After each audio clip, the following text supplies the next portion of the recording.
राष्ट्र सर्वप्रथम राष्ट्र सर्वप्रथम राष्ट्र सर्वप्रथम राष्ट्र सर्व। संसद के विशेष सत्र 2023 की शुरुआत से पहले प्रधानमंत्री नरेंद्र मोदी ने मीडिया को संबोधित किया। इस दौरान उन्होंने मून मिशन की सफलता व G20 सम्मेलन में भारत की सफल अध्यक्षता का जिक्र किया। पीएम ने कहा कि भारत हमेशा इस बात के लिए गर्व करेगा कि हम ग्लोबल साउथ की आवाज बने। अफ्रीकन यूनियन को स्थायी सदस्यता और सर्वसम्मति से G20 का डिक्लेरेशन, ये सारी बातें भारत के उज्जवल भविष्य का संकेत दे रही हैं।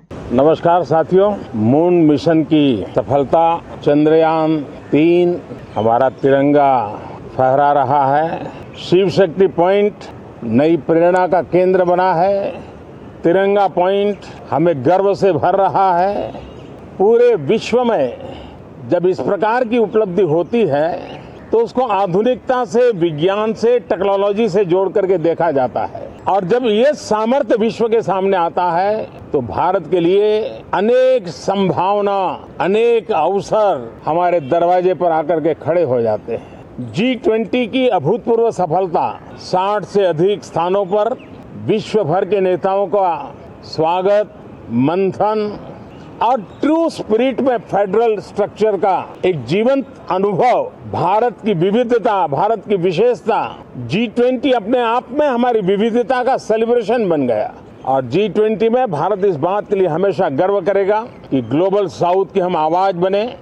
अफ्रीकन यूनियन को स्थायी सदस्यता और G20 में सर्वसम्मति से डिक्लेरेशन, ये सारी बातें भारत के उज्जवल भविष्य के संकेत दे रही है। कल यशोभूमि एक इंटरनेशनल कन्वेंशन सेंटर राष्ट्र को समर्पित हुआ। कल विश्वकर्मा जयंती थी।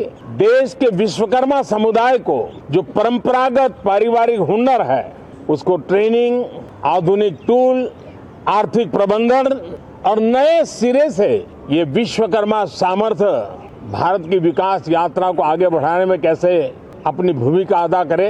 ऐसे अनेक एक के बाद एक भारत के गौरव को बढ़ाने वाले, एक प्रकार से उत्सव का माहौल, उत्साह का माहौल, उमंग का माहौल और सारे देश में एक नया आत्मविश्वास हम सब अनुभव कर रहे हैं। उसी समय संसद का ये सत्र, इस पार्श्वभूमि में संसद का ये सत्र, ये सही है कि सत्र छोटा है लेकिन समय के हिसाब से ये बहुत बड़ा है। ऐतिहासिक निर्णयों का एक सत्र है। ये सत्र की एक विशेषता ये तो है कि अब 75 साल की यात्रा हम नए मुकाम से आरंभ हो रही है। जिस मुकाम पर 75 साल की यात्रा की वो अत्यंत प्रेरक पल, और अब नए स्थान पर उस यात्रा को आगे बढ़ाते समय नए संकल्प, नई ऊर्जा, नया विश्वास और समय सीमा में 2047 में इस देश को डेवलप कंट्री बना करके रहना है। इसके लिए आने वाले जितने भी निर्णय होने वाले वो इस नए संसद भवन में होने वाले,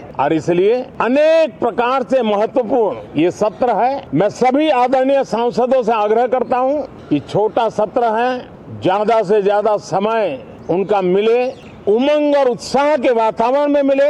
मैं छोटे सत्र को उस रूप में देखता हूं। मैं आशा करता हूं कि पुरानी बुराइयों को छोड़ करके उत्तम से उत्तम अच्छाइयों को साथ लेकर के हम नए सदन में प्रवेश करेंगे और नए सदन में अच्छाइयों की मूल्य वृद्धि करने में कोई कमी नहीं रखेंगे। ये प्रण सभी सांसद हम लेकर के चले, इसका ये महत्वपूर्ण पल है। कल गणेश चतुर्थी का पावन पर्व है। गणेश जी विघ्नहर्ता देवता माने जाते हैं। अब भारत की विकास यात्रा में कोई विघ्न नहीं रहेगा। निर्विघ्न रूप से सारे सपने, सारे संकल्प भारत परिपूर्ण करेगा, और इसलिए गणेश चतुर्थी के दिन ये नव प्रस्थान नए भारत के सारे सपनों को चरितार्थ करने वाला बनेगा। इसलिए भी ये सत्र छोटा है लेकिन बहुत मूल्यवान है। बहुत बहुत धन्यवाद। राष्ट्र सर्वप्रथम